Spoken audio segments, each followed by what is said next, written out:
जय हिंद दोस्तों। इन दिनों एआई इंजीनियर अतुल सुभाष की आत्महत्या मामले की चर्चा पूरे देश में हो रही है, जिन्होंने 9 दिसंबर को बेंगलुरु में आत्महत्या कर ली थी। दोस्तों, आत्महत्या से पहले अतुल सुभाष ने लगभग 1 घंटे 20 मिनट का वीडियो तथा 24 पन्नों का लेटर लिख करके अपना दर्द बयां किया है। उसमें सिर्फ एक इंसान की पीड़ा ही नहीं, बल्कि सिस्टम, समाज, कानून व्यवस्था और न्याय व्यवस्था की कमी को सामने रखा है। दोस्तों, वीडियो में देश के जस्टिस सिस्टम पर सवाल खड़ा किया है। इसके साथ ही अतुल सुभाष ने पुरुषों के खिलाफ झूठे केस लगाए जाने के गंभीर मामलों पर भी सवाल खड़े किए हैं। इन दिनों हर तरफ इस मामले की चर्चा है, इसलिए आज के इस वीडियो में हम अखबार में दिए एक आर्टिकल के माध्यम से पूरे मामले को समझने का प्रयास करेंगे। तो आइए वीडियो को शुरू करते हैं और आगे बढ़ते हैं। दोस्तों, 9 दिसंबर को अतुल सुभाष के द्वारा बेंगलुरु में आत्महत्या कर लेने के बाद जब पुलिस उनके कमरे में घुसी तो एक प्ले कार्ड मिला था जिसमें लिखा था जस्टिस इज ड्यू, यानी इंसाफ अभी बाकी है। 34 साल के अतुल सुभाष ने यह लिख करके 9 दिसंबर को बेंगलुरु में आत्महत्या कर लिया था। दोस्तों, इस पूरे मामले को जानने के लिए आइए कुछ सवाल जवाब का सहारा लेते हैं। दोस्तों, पहला सवाल यह है कि अतुल सुभाष की पूरी कहानी क्या है, जिन्होंने सुसाइड कर लिया और उन्होंने सुसाइड क्यों किया। तो दोस्तों, इस पर गवाह लिखता है कि मूल रूप से बिहार के रहने वाले अतुल सुभाष बेंगलुरु में एक प्राइवेट कंपनी में एआई सॉफ्टवेयर इंजीनियर के रूप में काम करते थे। अतुल के अलावा उनके परिवार में माता पिता और एक छोटा भाई है। अखबार लिखता है कि वर्ष 2019 में एक मैट्रिमोनी साइट से मैच मिलने के बाद अतुल सुभाष ने उत्तर प्रदेश की जौनपुर निवासी निकिता सिंघानिया से शादी कर ली। 2020 में दोनों का एक बेटा हुआ। कुछ ही महीनों में अनबन इतनी बढ़ गई कि 2021 में निकिता बेटे को लेकर के बेंगलुरु से चली गई। दोस्तों, वर्ष 2022 में निकिता ने अतुल और उनके परिवार के खिलाफ 9 मामले दर्ज कराए। इनमें मर्डर और अननेचुरल सेक्स का केस भी शामिल था। अखबार लिखता है कि निकिता ने जौनपुर की फैमिली कोर्ट में अतुल पर आरोप लगाया कि उन्होंने 10 लाख रुपए दहेज मांगा था, जिसके चलते उनके पिता का दिल का दौरा पड़ने से निधन हो गया।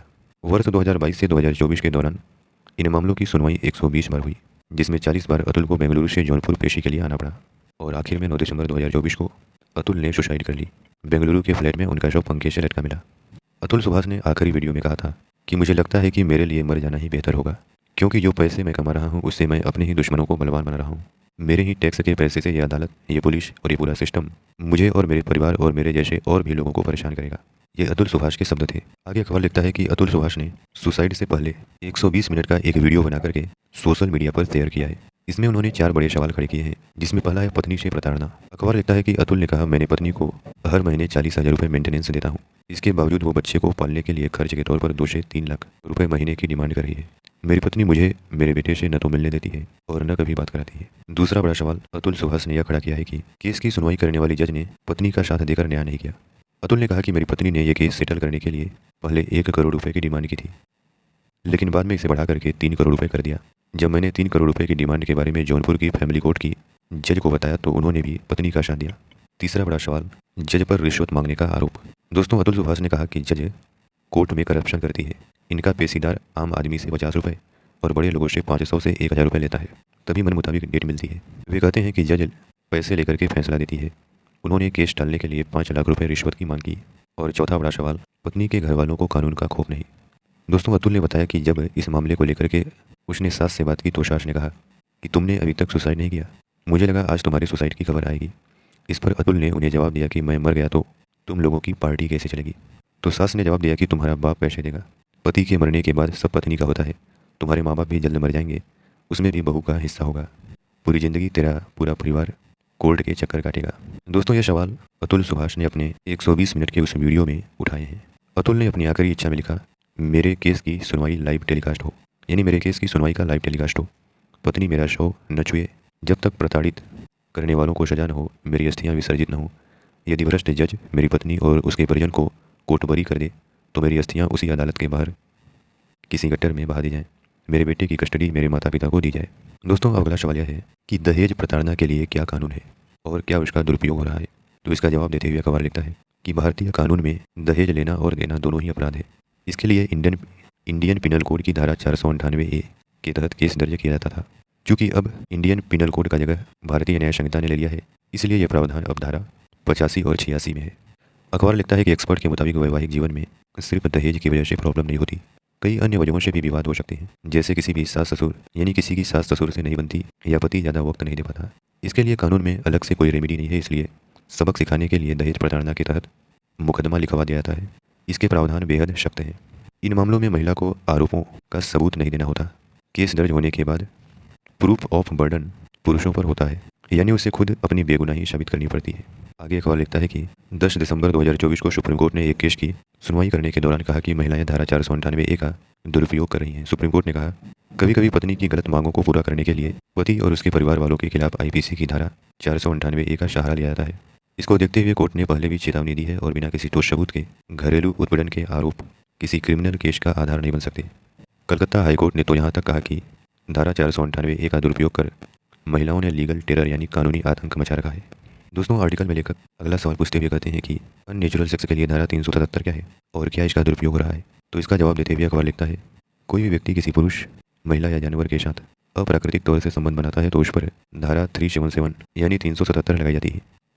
यह एक अपराध है, इसमें 10 साल तक की सजा हो सकती है। अखबार लिखता है कि भारतीय कानून के मुताबिक पति पर रेप का आरोप नहीं लगाया सकता, इसलिए कई बार अननेचुरल सेक्स के आरोप लगाए जाते हैं ताकि पति को बेल न मिल सके। हालांकि वर्ष 2024 में मध्य प्रदेश हाईकोर्ट की इंदौर बेंच ने एक पति की याचिका पर सुनवाई करते हुए उसकी पत्नी द्वारा लगाए गए जबरन अप्राकृतिक यौन संबंध बनाने के आरोपों को खारिज कर दिया था। अखबार लिखता है कि भारतीय न्याय संहिता यानी बीएनएस में अननेचुरल सेक्स की धारा शामिल नहीं की गई है। दोस्तों, अगला सवाल यह है कि एआई इंजीनियर अतुल सुभाष को 3 साल में 120 बार बुलाया गया, 40 बार पेशी हुई, तो क्या लंबी कानूनी प्रक्रिया भी एक हैरेसमेंट है। तो इसका जवाब देते हुए अखबार लिखता है कि अतुल सुभाष के पिता पवन कुमार ने कहा, अतुल कहता था कि सुलह कराने वाले कोर्ट में कानून के मुताबिक काम नहीं करते, सुप्रीम कोर्ट के नियम भी यहाँ नहीं माने जाते। उसे बेंगलुरु से 40 बार जौनपुर जाना पड़ा था। उसकी पत्नी उस पर एक के बाद एक केस दर्ज कराती गई। वह जरूर बहुत थक गया होगा, लेकिन उसने हमें कभी कुछ नहीं कहा। अखबार लिखता है कि सुप्रीम कोर्ट के सीनियर एडवोकेट के मुताबिक इसमें कोई दो राय नहीं है कि भारत की कानूनी प्रक्रिया काफ़ी लंबी है। जब तक अदालती कार्रवाई का टाइम मैनेजमेंट और जजों की कमी को पूरा नहीं किया जाएगा, तब तक ऐसी स्थिति बनी रहेगी। 15 दिसंबर 2023 को लोकसभा में जानकारी देते हुए कानून मंत्री अर्जुन राम मेघवाल साहब ने बताया था कि 1 दिसंबर 2023 तक देश की अदालतों में लगभग 5 करोड़ 8 लाख केस सुनवाई के लिए बाकी हैं, यानी पेंडिंग में हैं। इनमें से 61 लाख से ज़्यादा केस देश भर में स्थित 25 हाईकोर्ट्स में पेंडिंग हैं और जिला अदालतों में 4.4 करोड़ मामले लंबित हैं। इनमें से भी 70% अधिक, यानी 70% से भी अधिक मामले ऐसे हैं जो 5 साल से ज़्यादा समय से पेंडिंग हैं। ये देश के कानून मंत्री के द्वारा लोकसभा में दी गई जानकारी है। दोस्तों, अगला सवाल यह है कि गुजारा भत्ता क्या होता है और इसकी रकम कैसे तय होती है। तो इसका जवाब देते हुए अखबार लिखता है कि जब एक व्यक्ति दूसरे कमजोर या अक्षम व्यक्ति को खाना, कपड़ा, घर, एजुकेशन और मेडिकल जैसी बेसिक जरूरत के लिए आर्थिक मदद देता है तो उसे गुजारा भत्ता यानी मेंटेनेंस कहा जाता है। हिंदू मैरिज एक्ट 1955 के तहत गुजारा भत्ता 2 तरह का होता है, अंतरिम गुजारा भत्ता और परमानेंट गुजारा भत्ता। अखबार लिखता है कि अंतरिम गुजारा भत्ता जब मामला कोर्ट में लंबित है तो उस दौरान के लिए जो गुजारा भत्ता तय किया जाता है वह अंतरिम गुजारा भत्ता होता है। जैसे कि तलाक का कोर्ट, यानी तलाक का कोई केस यदि कोर्ट में गया है तो अंतिम फैसला आने तक कोर्ट एक धनराशि तय करता है। जब तक मुकदमा चलेगा, पति को वह तय रकम पत्नी को गुजारे भत्ते के रूप में अदा करनी होगी। दूसरा है परमानेंट गुजारा भत्ता। तो इस पर अखबार लिखता है कि तलाक के अंतिम फैसले में कोर्ट के द्वारा तय की गई राशि पति को आजीवन पत्नी को देनी होती है। इसके साथ कई बार कुछ नियम और शर्तें भी हो सकती हैं, जैसे कि जब तक पत्नी दोबारा विवाह न करे आदि। स्पेशल मैरिज एक्ट की धारा 36 और 37 में गुजारे भत्ते के बारे में जरूर आवश्यक और जरूरी प्रावधान किए गए हैं। इसके अलावा स्पेशल मैरिज एक्ट की धारा 36 और 37 में भी गुजारा भत्ता के लिए प्रावधान है। मेंटेनेंस कितना देना होगा ये व्यक्ति की आय, संपत्ति, जिम्मेदारी और ज़रूरतों को देख करके तय किया जाता है। इसकी कोई अपर या लोअर लिमिट तय नहीं है। अतुल सुभाष के मामले में अतुल सुभाष ने दावा किया कि उसे हर महीने 80,000 रुपये गुजारा भत्ता देने को कहा गया था। दोस्तों, अगला सवाल अखबार पूछता वक्त कहता है कि क्या अतुल सुभाष के पास कोई और कानूनी रास्ता नहीं बचा था। तो इसका जवाब देते हुए अखबार लिखता है कि वे निचली अदालतों में सुनवाई न होने पर सुप्रीम कोर्ट में भी जा सकते थे। अगला सवाल यह है कि अगर पत्नी या ससुराल वाले झूठे केस में फंसाएं तो क्या पुरुषों के पास कोई विकल्प है। तो इसका जवाब देते हुए अखबार लिखता है कि दहेज प्रताड़ना में झूठा केस दर्ज कराने वालों पर कोई केस नहीं होता। अभी ऐसा कोई कानून नहीं है जो इस मामले में झूठा केस दर्ज कराने वालों को सजा दिला सके। ऐसे में पीड़ित पुरुषों के पास सिविल रेमेडी और क्रिमिनल रेमेडी के 2 ही ऑप्शन बचते हैं। दहेज प्रताड़ना के झूठे केस में फंसाए जाने पर 2 ऑप्शन। सिविल रेमेडी यानी पीड़ित पुरुष मुआवजे के लिए अपील कर सकते हैं। इसमें कोर्ट महिला पक्ष को मानहानि का मुआवजा देने का आदेश दे सकता है। यह मुआवजा नकदी या कुछ और भी हो सकता है, यानी पीड़ित को पैसे मिलते हैं या केस की वजह से खोई हुई नौकरी या संपत्ति वापस मिल जाती है, या फिर दोनों। दूसरा ऑप्शन है क्रिमिनल रेमेडी। तो इसमें झूठा केस करने वालों के खिलाफ केस दर्ज किया जा सकता है। ये प्रोसेस लंबी होती है क्योंकि इसकी शुरू से जांच की जाती है। एक्सपर्ट बताते हैं कि यह विकल्प केस के झूठा साबित होने के बाद मिलता है। केस के झूठा साबित होने से पहले किसी तरह की सजा का प्रावधान नहीं है। दोस्तों, अगला सवाल यह है कि अतुल सुभाष ने अपने आखिरी वीडियो में पत्नी, सास और जज पर जो आरोप लगाए हैं उसमें आगे क्या कार्रवाई हो सकती है। तो इस पर अखबार एक विशेषज्ञ के सहारे लिखता है कि अतुल ने वीडियो में जुडिशरी और निकिता पर जो आरोप लगाए हैं वह अभी साबित नहीं हुए हैं। अतुल ने वीडियो में निकिता पर उत्पीड़न के आरोप लगाए हैं। अतुल के भाई ने निकिता के घर वालों पर भी केस दर्ज करवाया है। अगर निकिता इस मामले में दोषी पाई जाती है तो उन पर भारतीय न्याय संहिता की धारा 108 अबेटमेंट ऑफ सुसाइड मतलब आत्महत्या के लिए उकसाने के तहत मुकदमा चलेगा। इसके तहत उसको 10 वर्षों की सज़ा हो सकती है। वहीं जौनपुर की सिविल कोर्ट की जज पर लगे आरोपों की जांच हायर जुडिशरी कर सकती है। दोस्तों, अब अगला और अंतिम सवाल यह है कि क्या पुरुषों की आत्महत्या यानी सुसाइड के मामले बढ़ रहे हैं? तो इसका जवाब देते हुए अखबार लिखता है कि वर्ष 2023 में सुप्रीम कोर्ट के अधिवक्ता महेश कुमार तिवारी ने एक याचिका दायर की। इसमें उन्होंने राष्ट्रीय पुरुष आयोग की स्थापना की मांग की थी। यानी उन्होंने मांग किया था कि एक राष्ट्रीय पुरुष आयोग भी होना चाहिए। यह आयोग घरेलू हिंसा के शिकार विवाहित पुरुषों के बढ़ते आत्महत्या के मामलों से निपटने के लिए काम करेगा। याचिकाकर्ता महेश कुमार तिवारी ने भारत में आकस्मिक मौतों पर नेशनल क्राइम रिकॉर्ड ब्यूरो की 2021 की रिपोर्ट का हवाला दिया था। इस रिपोर्ट के मुताबिक वर्ष 2021 में देश भर में 1.64 लाख से ज़्यादा लोगों ने आत्महत्या की। इसमें 81,000 से ज़्यादा लोग विवाहित पुरुष थे और लगभग 28,000 विवाहित महिलाएं थीं। एनसीआरबी की रिपोर्ट में बताया गया कि 2021 में लगभग 33% पुरुषों ने पारिवारिक समस्याओं और 4.8% ने वैवाहिक समस्याओं की वजह से आत्महत्या की थी।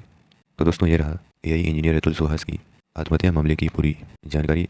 आशा करते हैं कि आपको इस वीडियो के माध्यम से काफ़ी कुछ जानने को मिला होगा। धन्यवाद।